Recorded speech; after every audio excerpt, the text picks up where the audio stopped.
Hi students, good morning. Today we will discuss a poem, The Hollow Man. The word hollow is empty. It means empty or vacuum or having no essence, having no core. It is the word hollow has number of meanings related with it. आपण आज विद्यार्थ्यांनो the हालोमेन नावाची कविता अभ्यासणार आहोत. Hello या शब्दाचा अर्थ पोकळ आणि पोकळ या शब्दाला वेगवेगळ्या पातळीवर इंटरप्रेट केलं जाऊ शकतं. This title actually is taken by T.S. Eliot from different two books. Those books are written by, one book is written by William Morris, The Hollow Land, and Rudyard Kipling's Broken Man. He brought both of these things together and named this poem.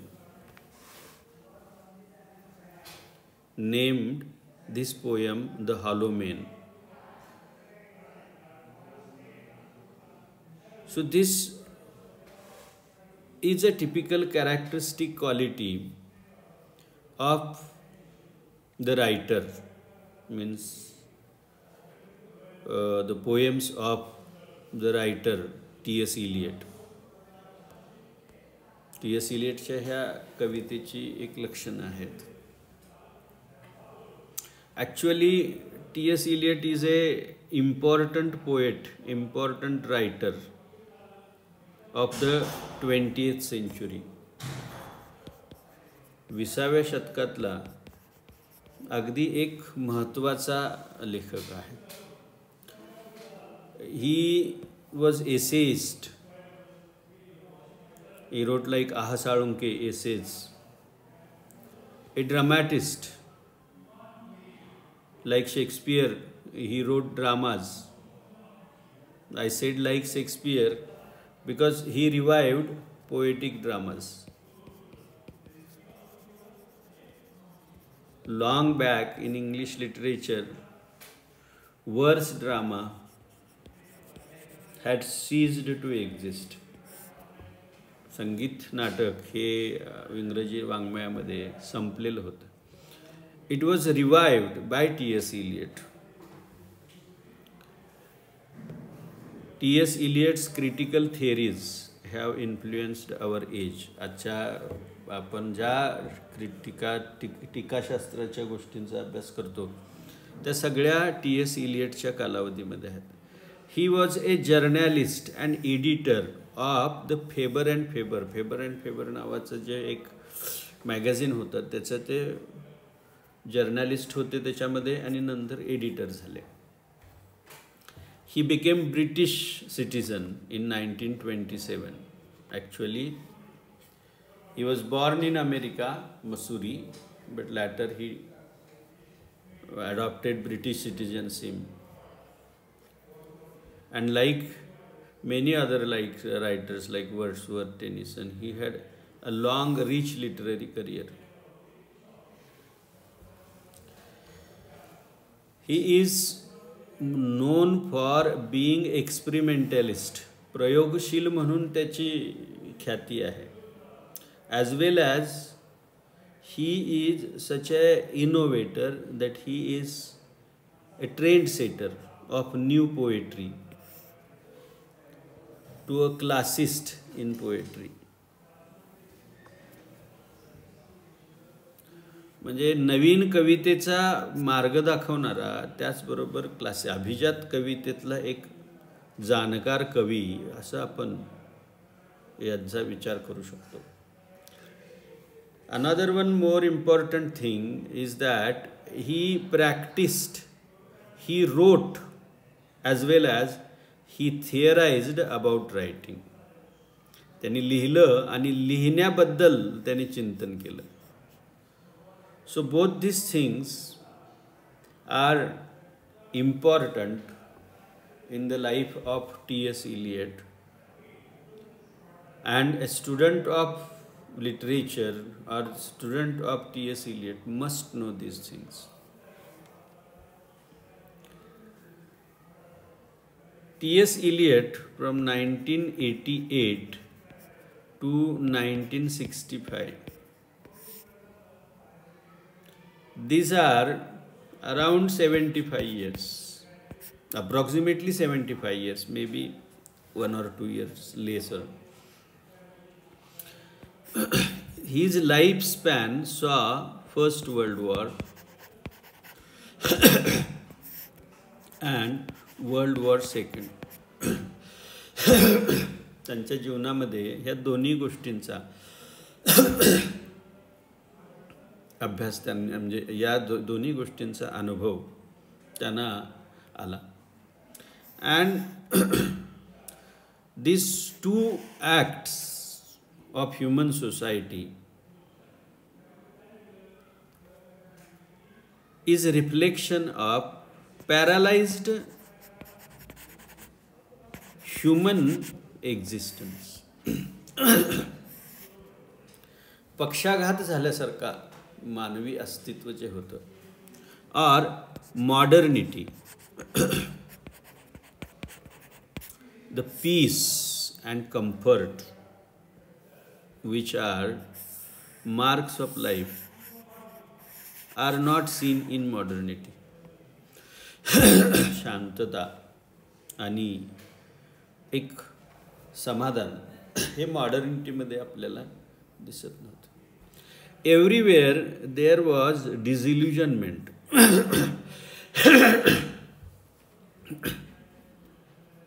We are born, आपला जन्म झालेला आहे, and every born entity has certain expectations from life. काहीतरी अपेक्षा आपल्या जीवनापासून आहे. पण जसं आपण जीवन जगतो, we come to realize the futility, निष्फळता ऑफ लाईफ. जीवनाची जी फ्युटिलिटी आहे याबद्दल आपल्याला जाणीव होते आणि वी गेट डिसइल्युजन्ड, आपला भ्रमनिरास होतो. This ability, this disillusionment is in his poetry, की जे मॉडर्निटीचं एक लक्षण आहे.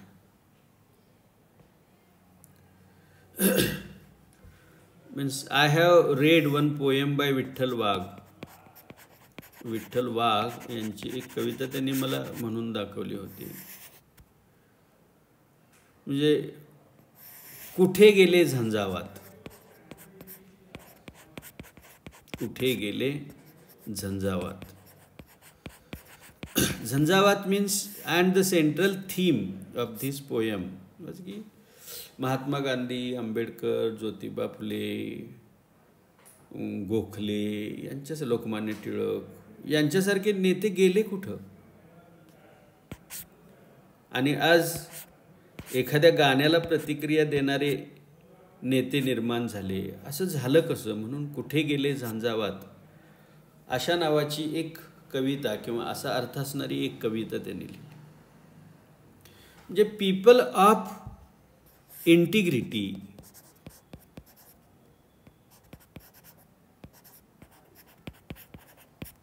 and sincerity, honesty, this is the courage, wisdom. These are the qualities which make substance of human beings.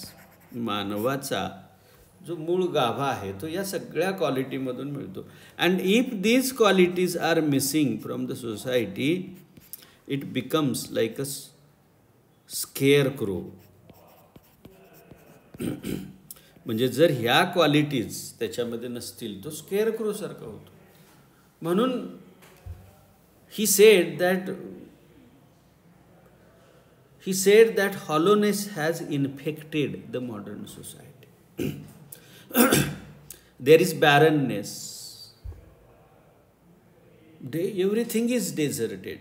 There, as far as I can see, there is no sign, there is no dot of hope. That is barrenness. And the people are spiritually lacking. They do not establish, they cannot establish, connect with the God. देवाशी त्यांचा नातच establish होऊ शकत नाही, होत नाही. अशा प्रकारचा एक त्यांना अनुभव, अशा प्रकारची अनुभूती त्यांना आली की ज्याच्यामध्ये डिसइल्युजनमेंट, हॉलोनेस, बॅरननेस, ॲब्सेन्स ऑफ स्पिरिच्युअलिटी या गोष्टींनी आधुनिक समाजावर आघात केलेला आहे असं त्यांना वाटलं. आणि नेमका हा क्रायसिस ज्यावेळी त्यांच्या जीवनामध्ये होत होता त्यावेळी he saw Ezra Pound. And Ezra Pound has remarkably influenced ideology of T.S. Eliot, because Ezra Pound was a guide, friend, philosopher to T.S. Eliot. Ezra Pound encouraged T.S. Eliot to do experiments,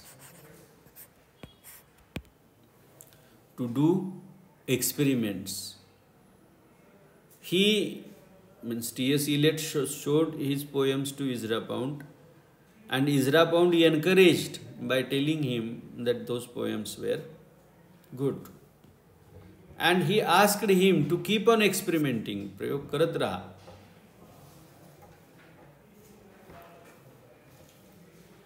And he wrote the poems, and those poems have left mark on the literature, English literature. Few of the poems, the love song of George Alfred Prufrock, Portrait of a Lady, The Wasteland, Geronician, The Hollow Man, या ज्या सगळ्या कविता आहेत या सगळ्यामधून ही जी लेखकाची भावना आहे की भ्रमनिरासता, पोकळपणा, बॅरननेस, कोणत्याही प्रकारची आध्यात्मिक बैठक नसलेला समाज, ही गोष्ट आपल्याला या कवितेमधून अनुभवायला मिळते. It embodies the world he was living in. ज्या जगामध्ये तो राहत होता त्याचं बॉडी फॉर्ममध्ये आपल्याला इथं बॉडी फॉर्ममध्ये त्याच्या या कवितांमधून आपल्याला या गोष्टी पाहायला मिळतात. These poems are artistic achievements of his career. He did stylistic innovations in these poems. That how he did it, we would go and see. आता ही stylistic innovations त्यांनी केली. म्हणजे reference to the books from the past. भूतकाळात लिहिलेल्या काही पुस्तकांचा reference, त्यातली काही वाक्य हे त्यांच्या कवितेमध्ये ते वापरत होते. That was stylistic innovation. Even his achievements, he talked about the modernity. That was a kind of achievement. त्यांनी त्यांच्या कवितेमध्ये मॉडर्निटीमध्ये बद्दल बोललं. ही त्याच्यामध्ये त्यांची एक अचिव्हमेंट दिसून येते. About his linguistic complexity, he uses words from different languages, and that imparts variety to his poetry. And his poems themes also represent mental conflicts which he was passing through. The whole of his life was passed in disillusionment. He thought that there is no anchor or there is no rock of faith where he can lay anchor. जिथं नांगर टाकून जीवनाचं झाज थांबवता येईल असं या जीवनामध्ये काही नाही असं त्याला वाटत होतं. However, in his poem Ash Wednesday, we come to realize that at the last stage he saw hope in Christian religion. Christian धर्म जो होता त्या धर्मामध्ये एक थोडीशी आशा, म्हणजे भविष्याबद्दलची आशा त्याला दिसून येते. It is a thing, it is a general cultural phenomenon. हा एक सांस्कृतिक फेनोमेनन आहे. Whenever world is disintegrating, people look for the solid rock of foundation towards the religion. Religion has sustained people, sustained society when it was faced with the crisis. And T.S. Eliot, being exposed to the world literature, could have sought anchor for his life in Christianity. ख्रिश्चॅनिटीमध्ये त्याला आपल्या जीवनाचा आधार सापडलेला असावा. When we are studying these poems, these characteristic qualities we will come across. We will come across broken psychological conditions of the characters of the people, modern man. He talks in terms of modern man. He generalizes. He does not give a particular example of a. He considers hollow men as a means it is hollow man, not man. So man is a generalized aspect. It is social, not public. It is public, not private. In his poetry, he uses myths. पुराण कथाचा तो वापर करतो. त्याचबरोबर the books which have established themselves as a legacy of future generation, भविष्याच्या पिढीला वारसा म्हणून जी पुस्तकं निर्माण झाली त्या पुस्तकामधले काही संदर्भ या कवितेमध्ये पाहायला मिळतात. There are quotations from scriptures. In his The Wasteland, the poem ends with shanti, shanti, shanti. Which word is a Sanskrit word? हा जो आहे तो संस्कृत शब्द आहे आणि त्या शब्दावर ही कविता संपते. So he uses this from different scriptures. There are different allusions, references. Allusions means references. Footnotes and epigraphs. Epigraph is the beginning lines which provide the binding thread, binding structure of the latter poem. So these epigraphs are part of his poems. His poems are never, in a sense, a long poems such as, means they present as a long poem or integrated one long poem as in Ancient Mariner. Ancient Mariner कशी जी कविता आहे की पहिल्यापासून शेवटपर्यंत दीर्घ कविता आहे ना. So these poems are fragmented. Present poem, The Hollow Man, is divided in 5 parts, and these 5 parts are written at different times, or even you can say that these 5 parts can stand independent of each other. So this thing, fragmentation, is the characteristic quality of his, means it all parts, all fragments joined together as a collage. Collage नावाचा जो एक कलेचा प्रकार आहे त्या collage सारखे ते piece एकत्र येतात and then they make one picture आणि then they make one meaning आणि मग त्यानंतर त्याला काहीतरी अर्थ निर्माण होतो. So the whole thing, the fragmentation of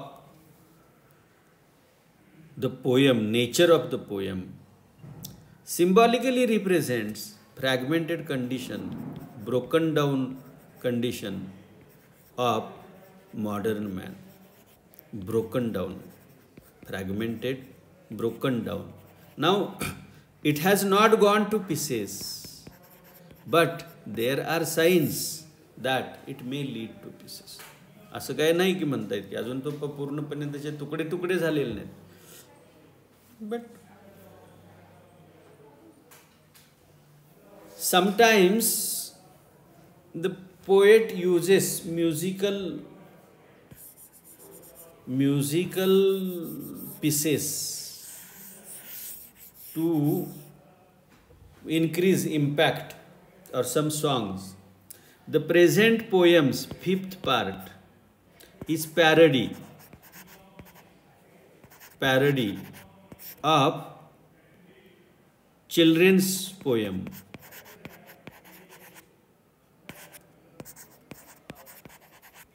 Children's poem, which is school poem. The poem is, here we go round the prickly pear.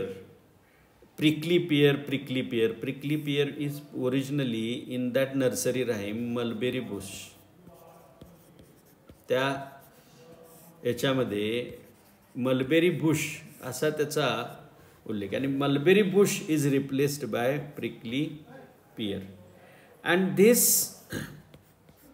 Particular use of song in the poem is characteristic quality of T.S. Eliot's writing poetry. How this characteristic quality is utilized in this poem we will see later, but that was his characteristic quality.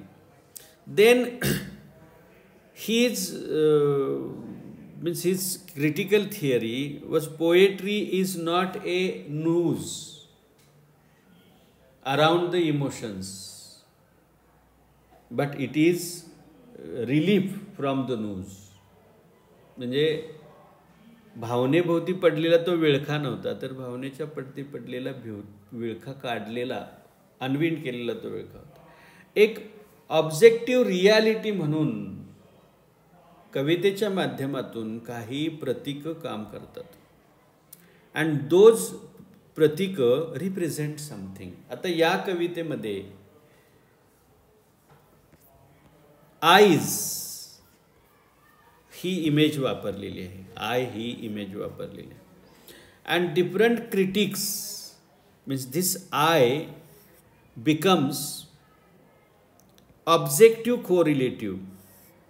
एक असा एक घटक बनतो की it can be interpreted in different ways. वेगवेगळ्या पद्धतीनं त्याचा आपण अर्थ लावू शकतो. One of the important qualities of poetry is that poetry is liable to be interpreted differently by different people. The reader looks different things in the poetry because it has the capacity to be interpreted in different way. And that is quality of such symbols. असे जे काही symbols आहेत त्या symbolची हे लक्षण आहे. So he generates certain image, he gives certain image, the wasteland, that people tend to relate it to certain life's experience depending upon the kind of experience the people were exposed to. तर अशा प्रकारचा जो अनुभव आहे तो अनुभव आपल्याला या कवितेमध्ये मिळतो. देयर इज एक्सपेरिमेंटेशन, त्याच्या कवितेमध्ये एक्सपेरिमेंटेशनमध्ये सुद्धा आपल्याला पाहायला मिळतं. ही कविता आपण पाहायची म्हटलं तर ही वाचायला आपल्याला वेळ लागेल, परंतु त्याच्यामधल्या काही ज्या बाबी आहेत या बाबींचा आपण विचार करू. At the beginning of the poem there are two epigraphs. One is taken from Joseph Conrad's novel Heart of Darkness. एक त्याच्यातला जो आहे तो जोसेफ कॉन्रॅडची नावेल जी आहे हार्ट ऑफ डार्कनेस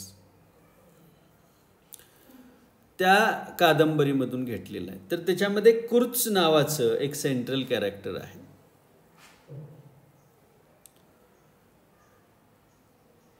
आणि इन ए कॉन्व्हर्सेशन, एका संवादामध्ये कुर्चचा मृत्यू झाला ही गोष्ट सांगितली गेलेली आहे. कुर्चचा मृत्यू झाला म्हणजे central character is dead and this death is, this reporting statement is used as an epigraph of the poem. Now what is epigraph? Epigraph is an inscription. आपल्याला आपण एखाद्याची कबर काढलीत किंवा थडगं काढलं तर त्या थडग्यावर जो आपण लेख लिहितो, थडग्यावर जो लेख लिहितो त्याला काय म्हणतात? एपिग्राफ म्हणतात. त्याला काय म्हणतात? एपिग्राफ म्हणतात. तर असा हा एपिग्राफ आहे. आणि second epigraph is a children's song, children's cry during Holi, होळीच्या दरम्यान, when we fire dung cakes, शेणकुटं, and some plants as a homage to earth, काही आपण जाळतो. So and we do it by collecting money from the society, from गल्लीतून पैसे गोळा करून हे आपण असं करतो. अमेरिकेमध्ये सुद्धा गाय फॉकिस डे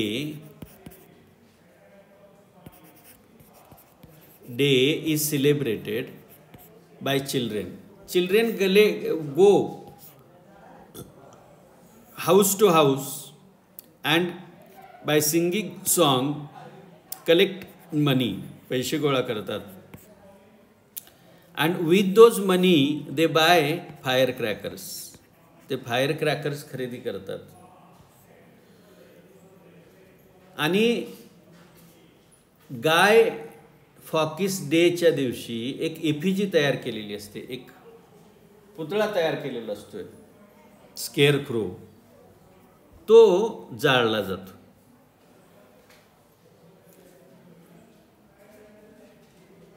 आणि हे जे दोन एपिग्राफ आहेत, या एपिग्राफमध्ये two things are focused. One is death and the other is hollowness, and that functions as a joining statement until the end. This poem as such represents group of men, काही लोकांचा एक समुच्चय आहे, and those people are not strong people, integral people. They are empty. They have sold out their souls. त्यांचा आत्मा त्यांनी विकलेला आहे असं म्हणून. To the two principles of life, power and money. Wealth साठी त्यांनी सगळं विकून दिलेलं. So they are hollow men. They are stuffed men.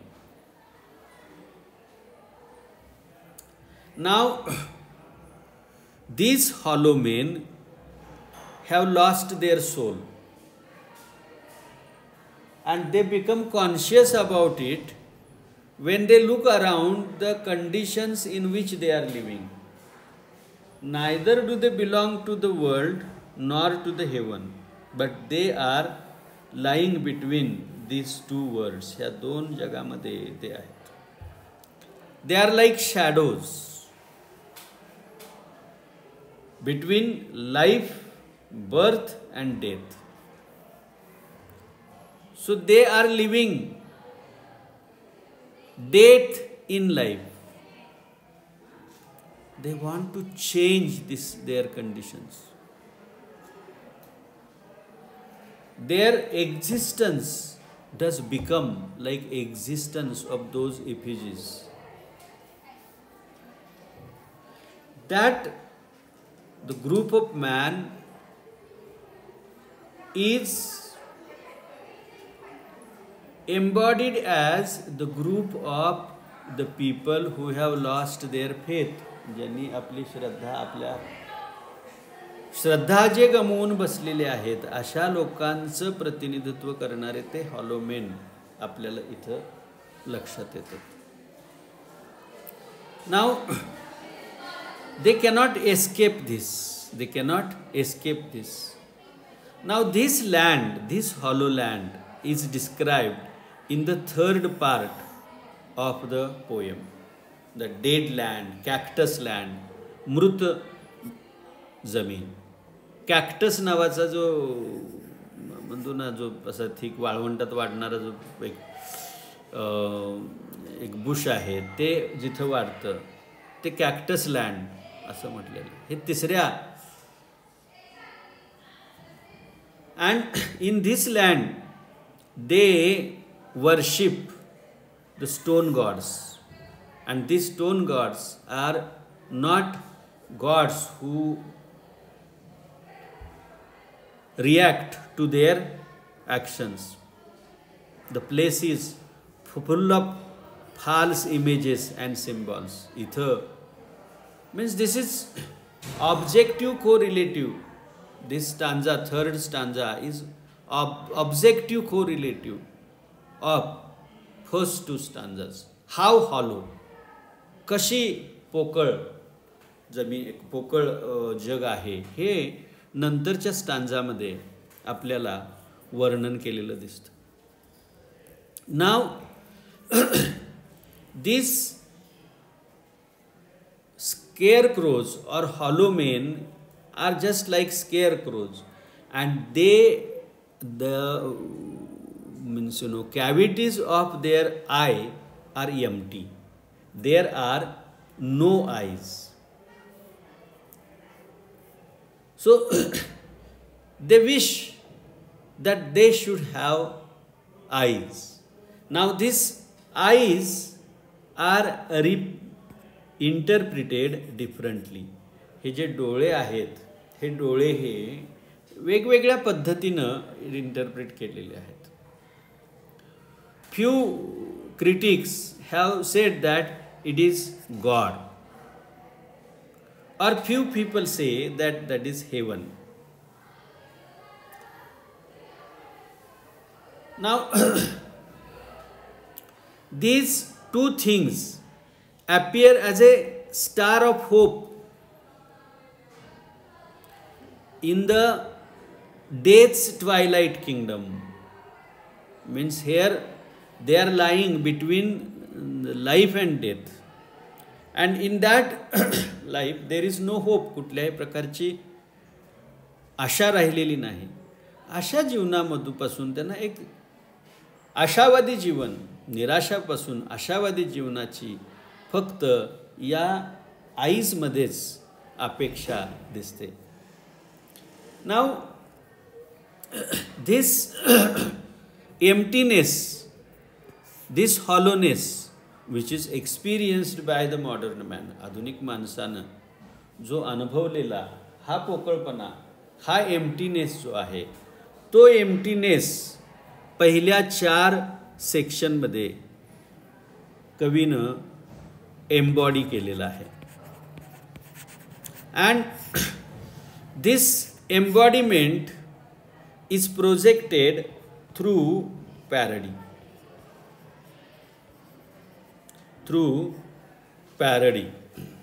Now this parody is just like nowadays you might be listening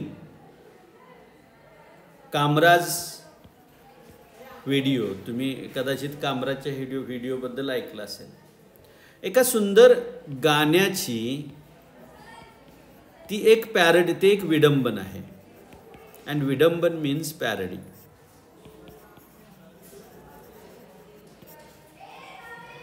this parody is or vidamban or parody is a tool to expose emptiness of society, emptiness of values. आपली जी मूल्य आहेत त्या मूल्यांचा पोकळपणा वर्णन करण्यासाठी विडंबनाचा वापर केला जातो. Through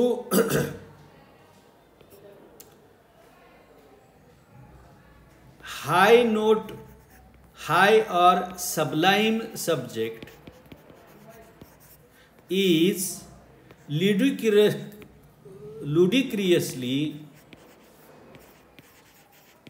treated by the writer and laughter is generated. And mostly Vidamban is a social critic. समाजाचा दांभिकपणा याच्यामध्ये दाखवला जातो. So poet uses to end this poem, The Hollow Man, famous nursery rhyme.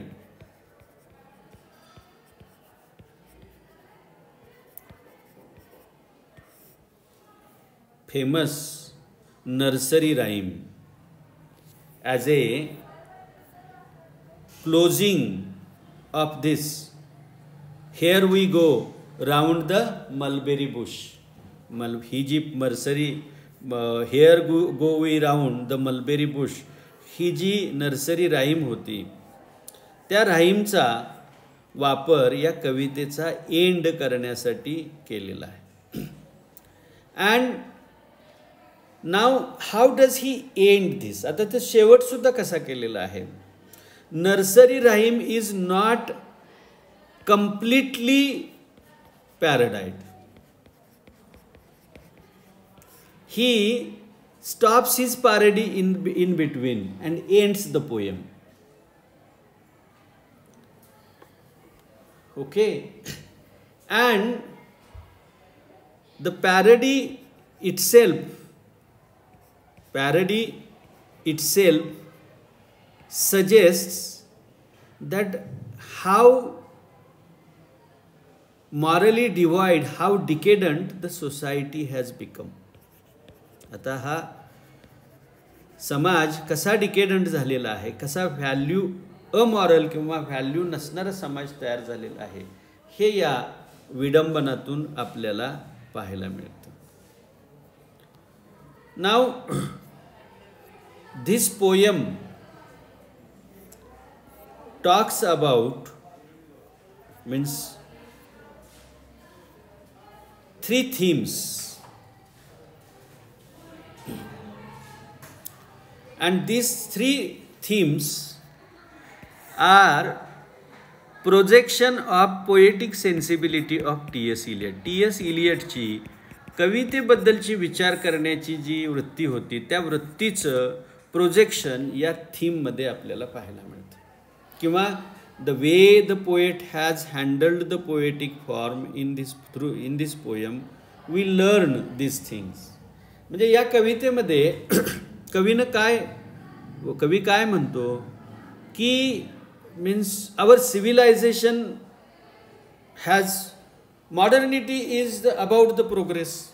आधुनिकता म्हणजे प्रगतीबद्दल बोलते ना. So we have made progress in all fields of life. आपण जीवनातल्या सगळ्याच क्षेत्रामध्ये प्रगती केलेली आहे.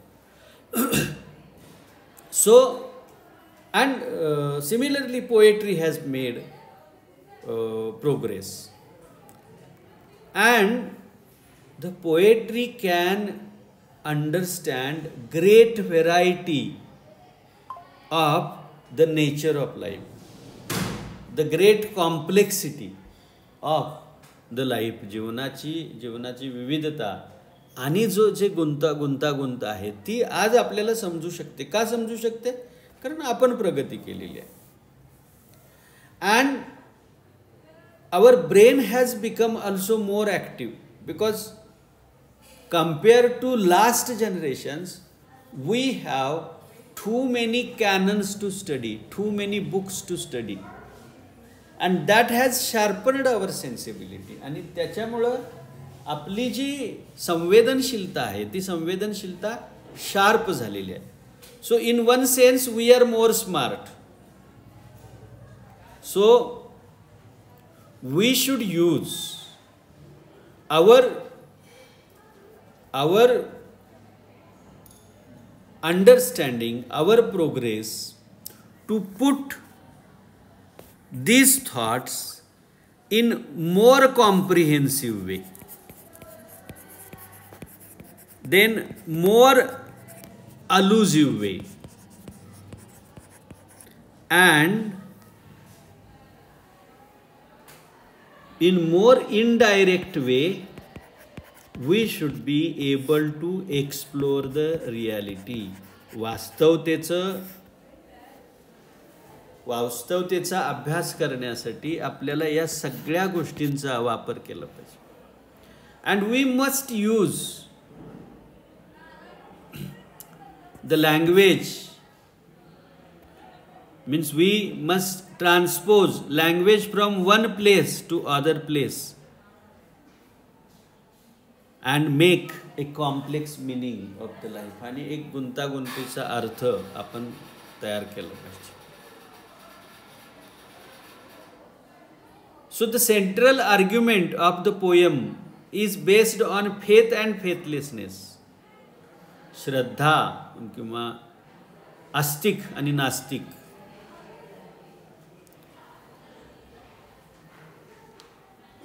So there is a tension between these two things, faith and faithlessness.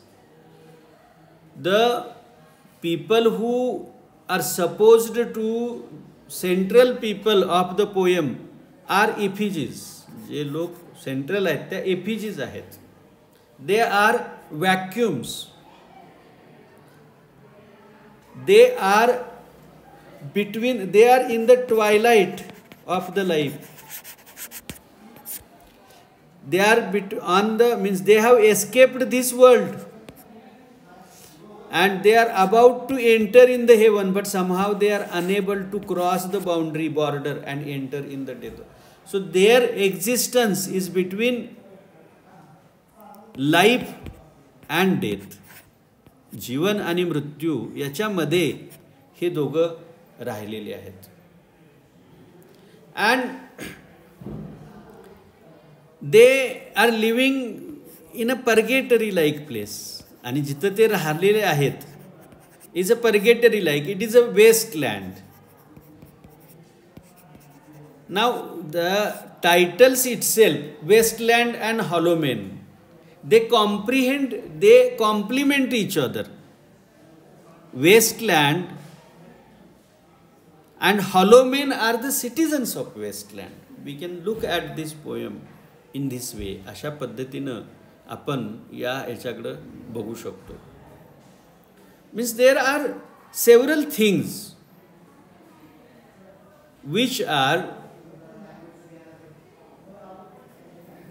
so we cannot escape, they cannot escape their painful conditions because they have lost faith.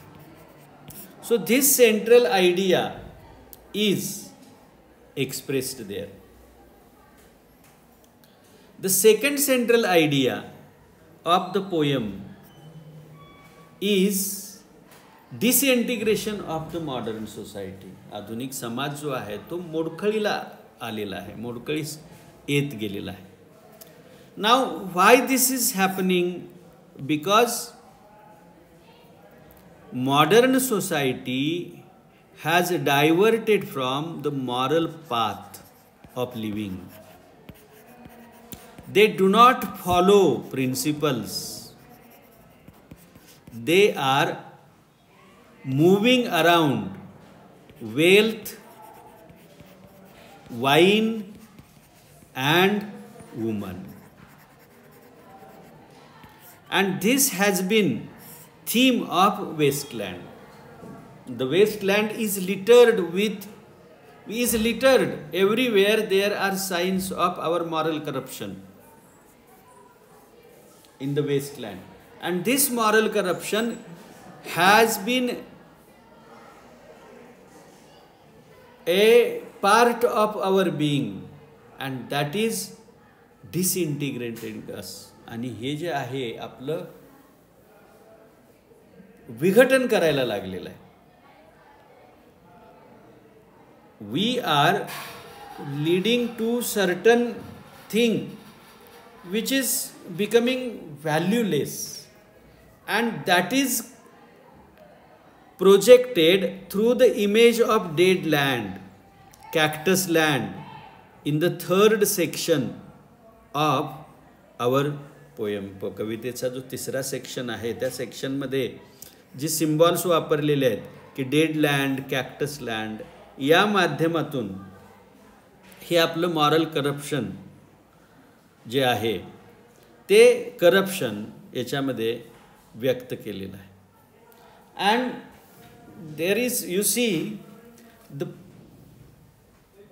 poet seems to be 100% successful, because he said that poem is, means through the images which are used in the poem, कवितेमध्ये ज्या images वापरले जातात त्या images are used in a specific way to radiate meaning.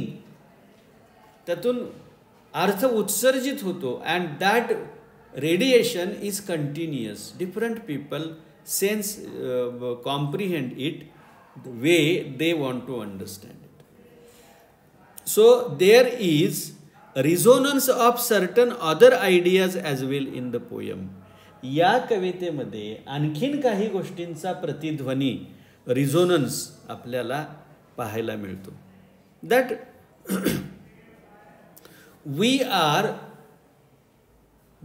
are thrown on the wasteland. Our living has become terrible. The hope of a man in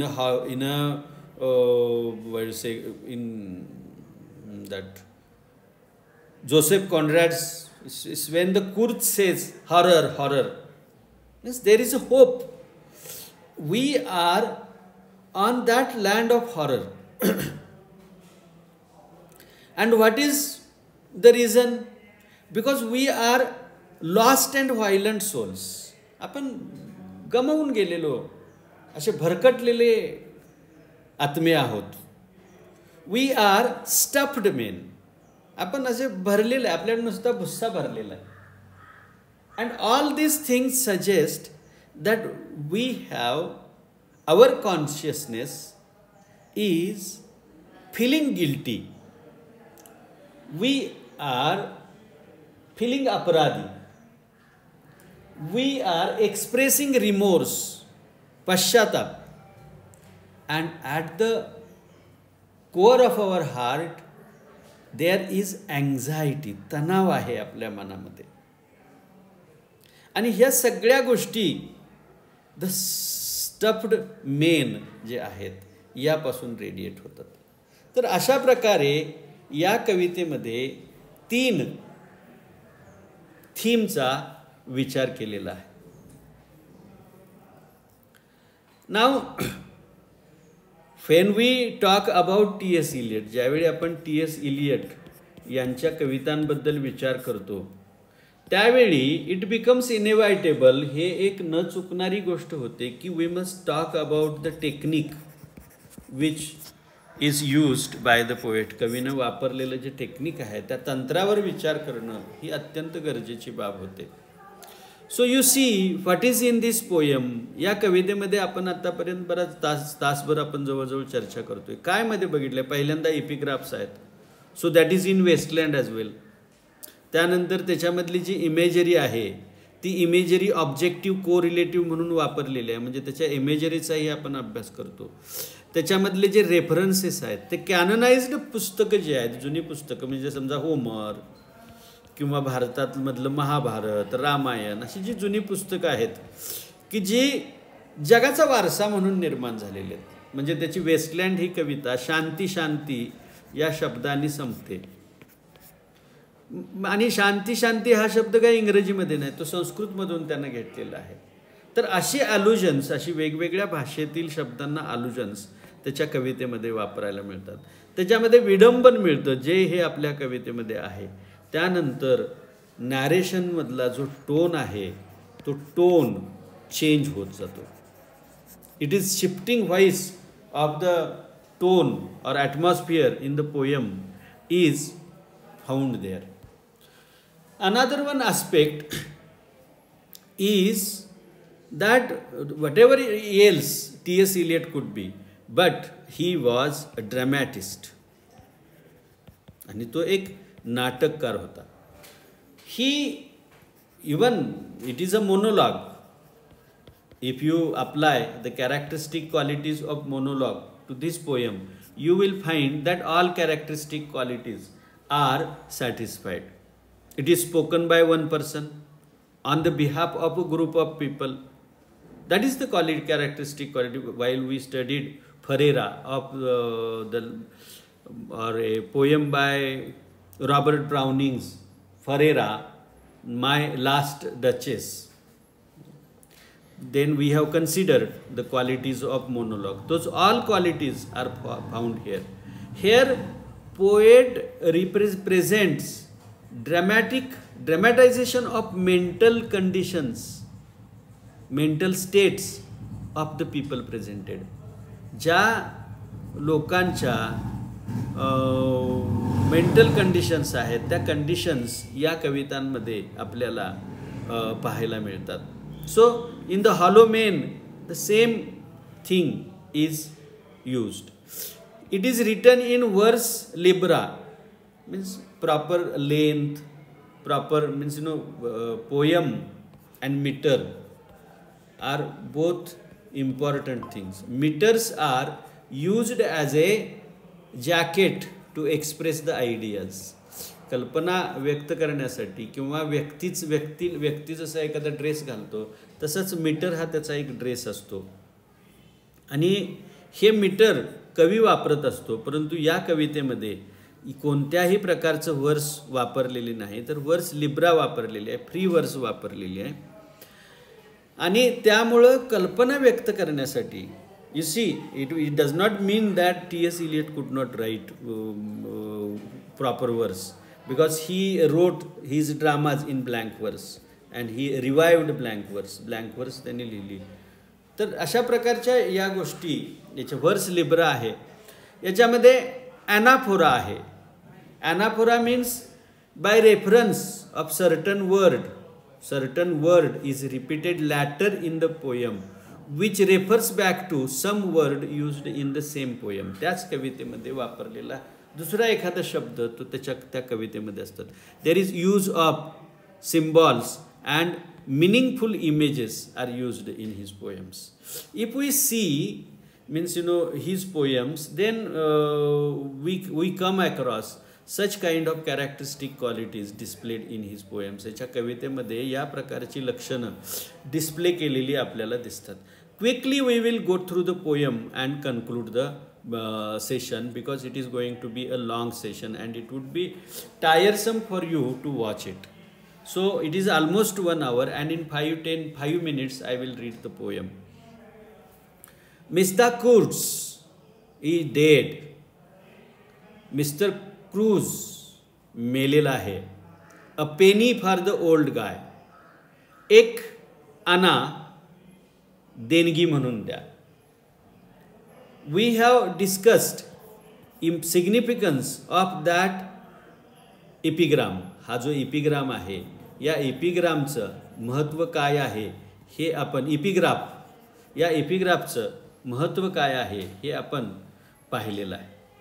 Now we are the hollow men. We means here we are not talking, only one person is talking. We are hollow men. आम्ही असे पोकळ माणसं आहोत. We are the stuffed men. आम्ही अशी ठासून भरलेली माणसं आहोत. Leaning together, headpiece filled with straw. आणि एकमेकाच्या अंगावर डोकं टाकून बसलेलं आहे, कारण का आमचं शरीर हे स्ट्रॉनी भरलेलं आहे, भुस्यानं भरलेलं आहे. Alas, our dried voices, आमचे कोरडे आवाज. When we whisper together are quiet and meaningless. आम्ही ज्यावेळी एकमेकाशी बोलतो ते अर्थहीन असतात. As wind in dry grass, जसं वाळलेल्या गवतामध्ये वारं. Or rat's feet over a broken glass. किंवा मोडलेल्या तुकडे झालेल्या काचेवर जसे रॅटचे पाय इन आवर ड्राय सेलर, आमच्या कोरड्या सेलरमध्ये तुटून पडलेल्या काचेवर जसे उंदराचे पाय, तसे आम्ही. कसे आम्ही? Shape without form. आम्ही असा आकार आहोत की ज्याला आकारच नाही. Shade without colour. आम्ही अशी सावली आहोत की ज्याला रंगच नाही. Paralysed force. आम्ही अशी ताकद आहोत की ज्याला पक्षाघात झालेला आहे. Gesture without motion. आम्ही असा चेहरा आहोत, अशी भावना आहोत की ज्या भावनेला फेसच नाही. Means this 2 lines exactly communicate the kind of situation modern man is living. आधुनिक माणूस जशा पद्धतीने जगू लागलेला आहे ते एक्झॅक्टली या 2 ओळीमध्ये पहिल्याच टप्प्यामध्ये आपल्याला पाहायला मिळतं. Those who have crossed with direct eyes to death's other kingdom. जे असे डोळ्यासह त्या प्रांतात गेलेले आहेत, म्हणजे स्वर्गात गेलेले आहेत, देवाजवळ गेलेले आहेत. रिमेंबर अस, जर त्यांना आम्ही आठवत असेल तर. If at all. Not as lost violent souls. भरकटलेले आत्मे म्हणून ते आमच्याकडे बघत नाहीत, but only as hollow men. ते आमच्याकडे बघतात म्हणजे अशी पोकळ माणसं. द स्टफ्ड मेन म्हणजे पोकळ जो स्केअर क्रो असतो, त्या स्केअर क्रोला डोळे कशाचे घालता येत नाहीत ना, मग ते डोळे असे मोकळे दिसतात आणि ते भयंकर दिसतात. आता स्वर्गात पोहोचलेले जे चांगले आत्मे आहेत, actually eyes, I do consider it as an आत्मे. Its interpretation, standard interpretations, eyes represent God. Eyes represent God or eyes represent heaven. स्वर्ग किंवा देव याचं रिप्रेझेंटेशन केलेलं आहे असं स्टँडर्ड इंटरप्रिटेशन आहे. परंतु eyes with direct, the eyes, people who crossed with direct eyes may be referring to the souls of people. Means the people who entered the heaven with souls. असा त्याचा अर्थ होऊ शकतो. जे लोक आपल्या आत्म्यासह तिथं गेले असे लोक, असा त्याचा अर्थ होईल. परंतु एक्सटेंडेड मिनिंगमध्ये त्याचा अर्थ इंटरप्रिटेशन हे जस्टिफाय होतं का नाही याच्यावर अजूनही आपण विचार केलेला नसल्यामुळं आपण हे इंटरप्रिटेशन नाही घेतलं तरी चालेल, किंवा यावर तुम्ही फारसा विचार करू नये. पहिली दोन जे इंटरप्रिटेशन्स आहेत ती. सो आईज, आता हे डोळे, म्हणजे if you can replace it with the souls, आपण तुम्ही सोल्सनी सुद्धा हे रिप्लेस करू शकता, कारण का soul becomes powerful later. Eyes I dare not meet in dreams, डोळे मी मिटवण्याचं धाडस करत नाही. इन डेथ्स ड्रीम किंगडम, मृत्यूच्या स्वप्नवत राज्यामध्ये. This do not appear, there the eyes are, sunlight on the broken column.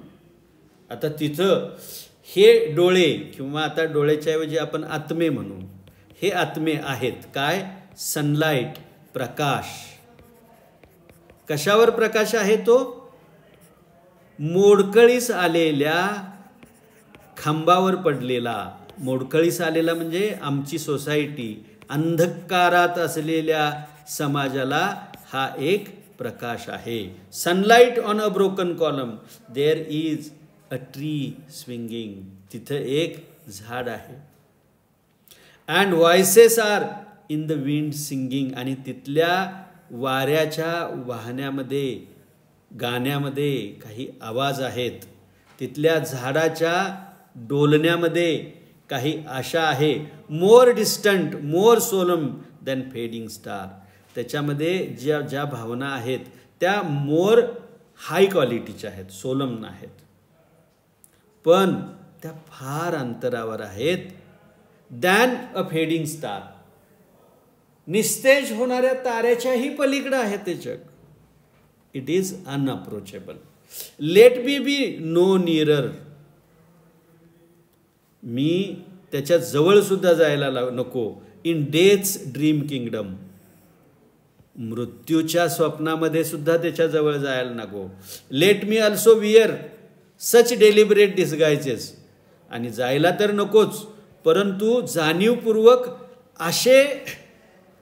असे ढोंग मला करू दे की मी रॅटचा कोट घालेन, उंदीर असल्याचं मला ढोंग करू दे, किंवा क्रोस्किन, कावळ्याचे पंख मी लावू देत, किंवा जसा जो हा स्केअर क्रो असतो, आपण भुजगावनं उभा केलेला असते, त्या भुजगावण्याला एक आडवी आणि एक उभी काठी लावलेली असते, त्या काट्यांसारखा मला आकार घेऊ दे.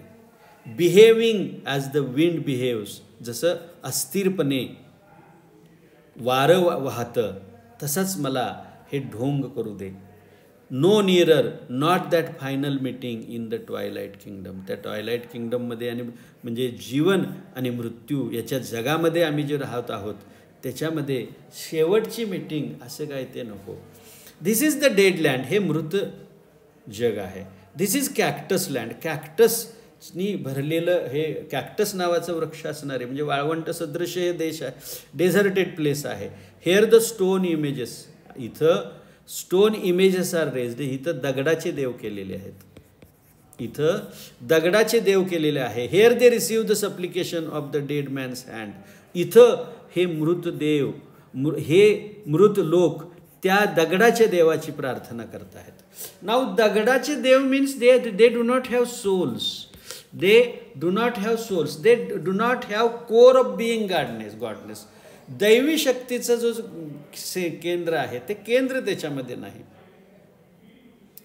त्यामुळे त्यांची पूजा केल्यानंतर, त्यांची पूजा करतोय, दगडाच्या देवाची पूजा करतोय म्हणजे वेल्थची पूजा करतोय. Gods are replaced by wealth. काय आपण बघतोय? वेल्थ, वाईन आणि woman, and all this things have symbol of power. We are power hungry and we are worshippers of power. आपण तर आम्ही देव बदललेत, पैसा हा आमचा देव झालेला आहे. अर्थशास्त्राच्या सगळ्या ज्या नवीन कन्सेप्ट आहेत त्या कन्सेप्ट त्या कालावधीमध्ये आल्या. त्यामुळे या नवीन कन्सेप्टचं पूजन करायला आम्ही लागलेलो आहे. ते वर्णन म्हणजे पैसा हा कॅपिटलिस्ट म्हणजे जसजसे इतर देश स्वतंत्र होऊ लागले, म्हणजे सगळ्या कॉलनी स्वतंत्र होऊ लागल्या, तसा भांडवलवाद मोठा होऊ लागला. आणि भांडवलवादामधून प्रत्येकजण पैसा आणि संपत्ती याची पूजा करू लागलं. म्हणजे हेच दगडाचे देव असं कवीला म्हणायचं आहे. Under the twinkle of fading star. So here the stone images are raised, here they receive the supplication of dead man's hands under the twinkle of fading star. Is it line this? हीच रेषा आहे का in death's other kingdom? आता हीच रेषा पुढं मृत्यूच्या दुसऱ्या राज्यामध्ये जाते का, म्हणजे स्वर्गामध्ये जाते का? Walking alone at the hour when we are trembling with tenderness. एकटंच ज्यावेळी आपण प्रेमानं थरथरत आहोत. लिप्स दॅट वुड किस, जे ओठ देवाचे पाय किंवा प्रार्थनेमध्ये व्यस्त असतील. From prayers to the broken stones. अशा ह्या दगडांच्या देवांची पूजा थांबवून आम्ही त्या पलीकडच्या देशामध्ये जाऊ का? The eyes are not here. आता इथं डोळे नाहीत, म्हणजे आत्मेही नाहीत. सोल जो शरीराला जीवन देतो, आत्मा जो जीवनाला अर्थ देतो, तो आत्माच नाही ना. So the eyes are not here, there are no eyes here. इथं डोळे नाहीत. In this valley of dying stars, ह्या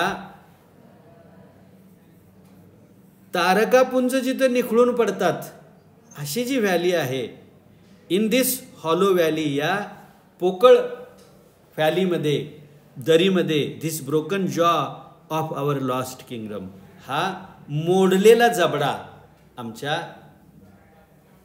म्हणजे भरकटलेल्या जगाचा. In this last meeting places we grope together. ह्या जन्म आणि मृत्यू याच्या मधल्या ज्या ठिकाणामध्ये ट्वायलाईट रिजन म्हटलेला आहे. ट्वायलाईट म्हणजे इव्हनिंगचा जो धड संध्याकाळी नाही धड दिवसही नाही याच्यामधला काळ. तसा हा जिवंतही नाही आणि मृत नाही, याच्या मधल्या सिच्युएशनमध्ये अडकलेला हा समाज, अडकलेला हा ग्रुप आहे.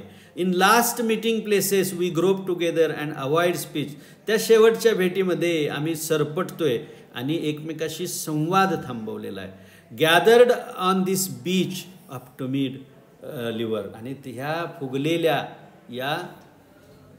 फुगलेल्या टोमीड म्हणजे आजारानं फुगलेल्या नदीच्या काठावर आम्ही बसलेलो आहेत. कसे आहोत आम्ही? आंधळे, sightless. Unless the eyes reappear. जर पुन्हा आम्हाला डोळे आले नाहीत तर आम्ही आंधळे आहोत. As the perpetual star, multifoliate rose of death's twilight kingdom. आणि या राज्यामध्ये, या भिंतीच्या पलीकडं जे मल्टीफोलिएट रोज आहे, जो हेवन आहे, तो हेवन आम्हाला डोळे आल्याशिवाय, आमच्यात डोळे आल्याशिवाय तो आम्हाला दिसणारच नाही ना. आणि तो स्वर्ग, ते मल्टीफोलिएट रोज हे सिम्बॉल होतं इथं. हे मल्टीफोलिएट रोज हीच एक आमची आशा आहे, हाच एक आमचा आशावाद आहे. तेच जर आम्हाला बघायचं असेल तर आम्हाला डोळे पाहिजेत आणि ते डोळेच नाहीत. तीच तेवढी फक्त होप आहे असं कवी सांगतो. आणि मग हा जो विचार आहे एम्प्टीनेस, हा पोकळनेस, हा व्हॅक्युमनेस, हा शेवटच्या सेक्शनमध्ये इंटेन्सिफाय केला जातो. आणि तो इंटेन्सिफाय करत असताना विडंबनाच्या माध्यमातून केला जातो. आता विडंबन कसं असते? विडंबनाच्या माध्यमातून एखादी गंभीर गोष्ट, त्या गंभीर गोष्टीचं हास्य केलं जातं. ठीक आहे? म्हणजे हास्य कधी केलं जातं? ज्यावेळी आपण जी गोष्ट करतो आहोत. म्हणजे विडंबनामध्ये एक गोष्ट आहे की आपण विडंबन करतो आहोत हे विडंबन करणाऱ्या व्यक्तीला माहिती असते. आणि तो विडंबन का करतो? कारण का गोष्टीमध्ये असणारा गांभीर्य आणि वास्तवतेत असणारा फरक, वास्तवता याच्यामध्ये जो फरक आहे तो फरक त्याला प्रकर्षानं जाणवतो, म्हणून तो विडंबन करतो. म्हणजे स्टायलिस्टिकली कौशल्याच्या पातळीवर टी.एस. इलियटनं हे जे विडंबन शेवटी वेगळं वापरलेलं आहे, हे विडंबन हे त्या सगळ्या ह्याच्यामध्ये बघा, याच्यामध्ये काय काय किती फॉर्म कवीनं वापरलेले आहेत. पहिली गोष्ट म्हणजे इपिग्राफ्स वापरलेले आहेत. इपिग्राफ्स 2 इपिग्राफ्स वापरलेले आहेत. ओके. त्यानंतर मोनोलॉग हा फॉर्म वापरलेला आहे आणि त्यानंतर नर्सरी राहीमची एक पॅरडी लिहिलेली आहे. नर्सरी राहीमची पॅरडी लिहिलेली आहे. हे तिन्ही प्रकार अगदी व्यवस्थितपणे एकमेकांमध्ये इंटिग्रेट केलेले आहेत. म्हणजे हा कवी किती सशक्तपणे शब्दांशी खेळ करत होता हे आपल्याला या शेवटच्या मलबेरी बुश या नर्सरी राईमच्या विडंबनावरून लक्षात येतं. Here we go round the prickly pear. Mulberry बुशच्या ऐवजी काय केलेलं आहे? Prickly pier.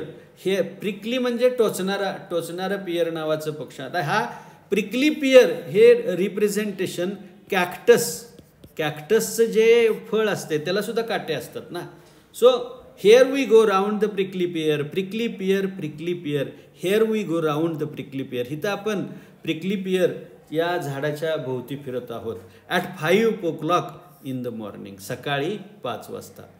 Between the idea and reality, between the hell and heaven, hell and heaven, between life and death. So between idea and reality, वास्तवता आणि कल्पना याच्यामध्ये अंतर आहे.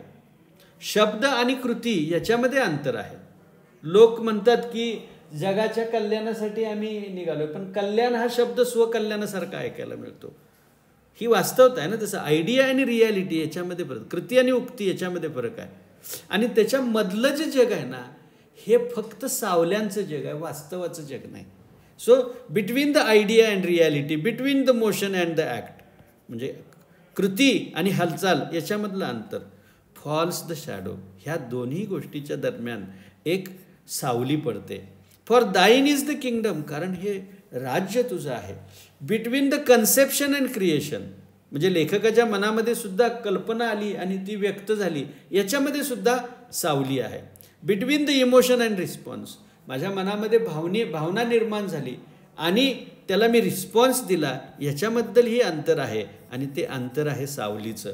Because life is very long, कारण का जीवन हे फार दीर्घ आहे. Between the desire and spasm, इच्छा आणि वेदना याच्यामध्येही काय आहे? सावली आहे. Between the potency and existence, म्हणजे माझ्यात असलेली पोटेन्शी, माझ्यात असलेली ताकद आणि माझं वास्तवता याच्यामध्ये अंतर आहे. Between the essence and descent, तर याच्यामध्ये काय पडलेली आहे? सावली पडलेली आहे. For thine is the kingdom, thine is the kingdom याचं रिपिटेशन केलेलं आहे. Repetition is characteristic quality of nursery rhyme, आणि ती इथं पाहायला येते. फॉर दाईन इज, पुन्हा बघा, कारण तुझं आहे, जीवन आहे. फॉर दाईन इज द, इथं वाक्य पूर्ण केलेली नाहीत, वाक्य पूर्ण केलेली नाहीत. आणि ही वाक्य पूर्ण केलेली नाहीत अशा पद्धतीनं, म्हणजे गाण्यामध्ये कसं असते बघा, एखाद्या गाण्याचा जो रिपिटेटिव्ह सेन्स असतोय तो पहिलीच एक ओळ म्हटली जाते आणि उरलेला भाग हा संगीतामध्ये आपल्या मनामध्ये पुन्हा रिपीट व्हावा, रिवाईज व्हावा. तसं for thine is, life is, for thine is, म्हणजे गाणं संपताना हळूहळू संपतं. म्हणजे एखादी गोष्ट, एखादा दिवा शेवटी असा एक व्हिंपर देऊन थोडासा हालचाल करून मरतो, तसं आपलं जग संपायला लागलं. जग असं काही थाट दिशी मोठा विस्फोट होऊन संपणार नाही, तर असाच छोटासा व्हिंपर, अशीच छोटासा हुंदका शेवटी देऊन जग संपणार आहे, असं कवी शेवटी म्हणतो. This is the way the world ends, this is the way the world ends. असंच जग संपतं, असंच जग संपतं, असंच जग संपतं. तर मोठा बँग होऊन होणार नाही, तर छोटासा असाच थरथराटानं हे जग संपेल, अशा ह्याच्यावर ही कविता संपते. या दरम्यान आपण सर्व गोष्टींचा उल्लेख केलेला आहे. याच्या शेवटी जे काही प्रश्न क्विकली आपल्याला आता उत्तर देता येतील ते देऊया. The poem is a monologue. ठीक आहे. Dot dot men are the protagonist of the poem. The hollow mens are protagonist of the. आता मल्टीफोलिएट रोज हे काय दाखवतं तर paradise. Shape without dot dot, shadow without colour, shape without form and shadow without color. The hollow men appeal to be remembered as dot dot men, stuffed men, the sorrowful men, stuffed men. Okay. Which is the novel referred to in the epigraph? Joseph Conradची The Heart of the Darkness. Heart of the Darkness ह्या कादंबरीचा संदर्भ दिलेला आहे. Okay. What does the eyes indicate? Eyes here indicate God. You can add one more thing. God, then what does it indicate? God and hope or soul or paradise, not hope. God, heaven or soul. Look, okay, how God, heaven, and you may add soul, pure soul. What is the title of the Dante's poem Divine Comedy?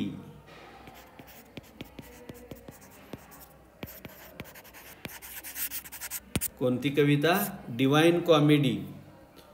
डांटेची Divine Comedy ही कविता की ज्याचा reference या कवितेमध्ये लेखकानं वापरलेला आहे.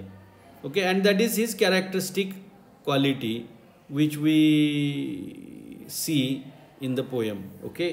We will not stop there because already we are very late. Now, what does the phrase Tamid river corresponds to? Tamid corresponds to flood, and flood is cause of, and Tamid is swollen river. Swollen river. Sujleli Nadi. The Sujleli Nadi, it talks about the wasteland. Now, how will the world end according to the hollow man? With whimper. So at the end we have how that Mulberry this. Rewrite the following sentences by choosing the correct alternative. This. Answer the following questions in one word, phrase or sentence each. Conrad's The Heart of Darkness is a novel referred to in the epigraph of the poem. Which that we have studied. Okay. Critically appreciate the hollow man. मी जे आपण जी चर्चा केली त्या चर्चेमध्ये या प्रश्नाचं आपण उत्तर दिलेलं आहे. टिपिकल मॉडर्न पोएम म्हणजे जे एक्सपेरिमेंटल म्हणजे याच्यामध्ये काय हे कवीचं मॉडर्निटीबद्दलचं टी.एस. इलियटचं मॉडर्निटीबद्दलचं मत. त्यानंतर ती कॉम्प्लेक्स असावी, सिम्बॉल्स असावेत त्याच्यामध्ये, आणि आपण प्रोग्रेस झालेलं आहे याची काहीतरी लक्षणं असावीत, आणि तशी लक्षणं या कवितेमध्ये आपल्याला पाहायला मिळतात. कविता डिफिकल्ट आहे समजण्यासाठी. का डिफिकल्ट आहे? त्याच्यामध्ये अल्युजन्स आहेत वेगवेगळी, कॅनन्स डिफरंट कॅनन्सला रेफर केलेलं आहे, आणि यामुळं ही कविता टिपिकल मॉडर्न पोएम आहे असं आपल्याला वाटतं. आणि मॉडर्न कंडिशनसुद्धा याच्यामध्ये मॉडर्न कंडिशन्स डिस्क्राईब केलेली आहे. Comment on the theme of faith and faithlessness या संदर्भातही आपण चर्चा केलेली आहे. आता title of the poem hollow man या संदर्भात चर्चा झालेली आहे. द यूज ऑफ अल्युजन्स याबद्दल चर्चा झाली आहे. पर्पज ऑफ एपिग्राम्स, तर purpose of epigrams is to provide what you say unity to the unity of expression. म्हणजे या माध्यमातून सुरुवातीलाच काय कविता आहे याचं एक इंडिकेशन दिलेलं आहे, आणि त्या माध्यमातून 5 भाग एकत्र जोडले गेलेले आहेत. Description of the cactus land म्हणजे माणसाची जी सध्याची स्थिती आहे त्या स्थितीचं वर्णन करण्यासाठी एक ऑब्जेक्टिव्ह कोरिलेटिव्ह म्हणून हे कॅक्टस लँड हे सिम्बॉल किंवा कॅक्टस लँडचं डिस्क्रिप्शन वापरलेलं आहे, जे सेक्शन 3 मध्ये आहे. Use of imagery in the poem याचाही वापर आपण चर्चेच्या दरम्यान केलेला आहे. तर धन्यवाद.